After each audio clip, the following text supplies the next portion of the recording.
Leicester City have plummeted down the Premier League table.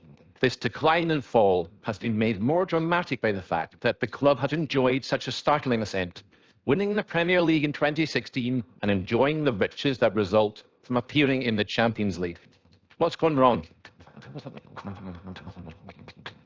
Despite their recently acquired nouveau riche status, Leicester were careful to use the money from their successes wisely. Primarily, this took the form of player investment. But rather than throwing huge amounts at already established players, they invested in young talent and offered them long and lucrative contracts to avoid them being quickly hoovered up by teams higher up the food chain. This approach saw them sign Kelechi Iheanacho for £25 million, James Maddison for £20 million, Youri Tielemans for £45 million, Wesley Fofana for £30 million, and Patson Daka for £23 million in consecutive seasons from 2017 onwards. To counter the risk involved with spending big on younger players, Leicester developed an approach to player recruitment that was designed to offset the potential risk. The Leicester model, as it came to be known, consisted of selling one key asset every summer and reinvesting the proceeds wisely. Between 2016 and 2020, the club were able to bring in £255 million of revenue through the sales of N'Golo Kanté, Danny Drinkwater, Riyad Mahrez, Harry Maguire and Ben Chilwell. So successful did this approach appear that a number of other clubs claimed to be introducing it into their own recruitment process. The money wasn't just spent on playing talent, though. Leicester also invested in their coach, paying out to bring Brendan Rodgers and his staff from Celtic and installing him in a new £100 million training complex at Seagrave in North Leicestershire. But then, disaster struck. In 2020, the COVID pandemic broke out in England. Of course, all Premier League sides were impacted by the COVID restrictions. By the end, Leicester estimated that they lost around £50 million as a direct result. But the indirect cost was even greater. Since 2010, Leicester City has been owned by King Power International, a travel retail group based in Bangkok, Thailand. Being in the travel industry, King Power was severely affected by the COVID-19 pandemic. Between 2019 and 2021, the company's turnover dropped from £2.3 billion to £448 million. Although more recently, King Power has started to recover financially, and its chairman, Hayawat Srivadhanaprabha, has promised an ongoing commitment to the club, the timing of the pandemic left Leicester in a more vulnerable position than most other Premier League clubs, given their increased investment across the previous few years. When their 2021-22 accounts were released earlier this season, the club announced losses of around £92.5 million. On top of this, the Leicester model was starting to come apart at the seams.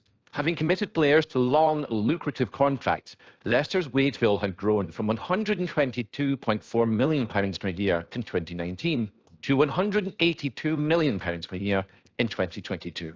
With the drop in revenues caused by the pandemic, Leicester's wage-to-revenue ratio spiked from 68.6% up to above 80%.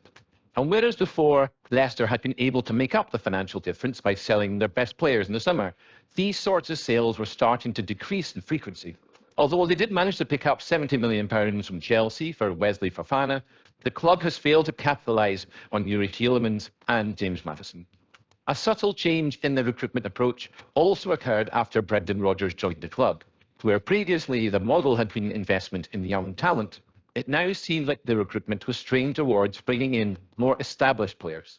In the summer of 2021, Yannick Vestergaard and Ryan Bertrand were brought in cheaply, but on good contracts.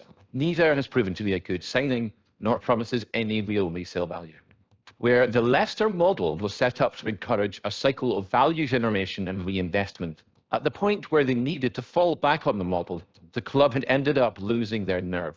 In fact, so bad has some of the recruitment been that Leicester are soon set to lose a group of players to free contracts who they spent over £110 million to acquire in the first place.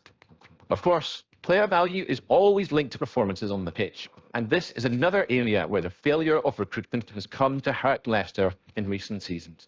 The last few seasons have seen so many misses that not only has the value of some of the players dropped, but so have the performances of the team, and the result is a vicious cycle which has seen Leicester drop down the table at the same rate that the value of the squad has dropped. Given that Rodgers was in charge of the coaching and gradually took more control over the recruitment, it's worth raising the question of his role in the club's decline. As The Athletic's Rob Tanner put it, there have been great achievements during Rodgers' 4 years, and he will go down as one of the club's most successful managers. But there is no question Leicester are in a worse situation now than when he arrived. That certainly isn't down to just him, however much power he eventually had. In the end, the club decided that whoever was to blame, Rodgers wasn't going to be the solution to the problems, and he left by mutual consent in April 2023. With Rodgers gone and Dean Smith installed for the rest of the season, Leicester City are in real danger of relegation, and that would see them lose around £100 million a year in TV revenues, according to the estimate of football finance expert Kieran Maguire. This would compound their financial woes even further, making the task of promotion back into the top division a daunting prospect. There are few realities more brutal than those of modern football. Within a very short space of time, Leicester City have gone from being the exemplar of good practice within football clubs to becoming the next cautionary tale of how it can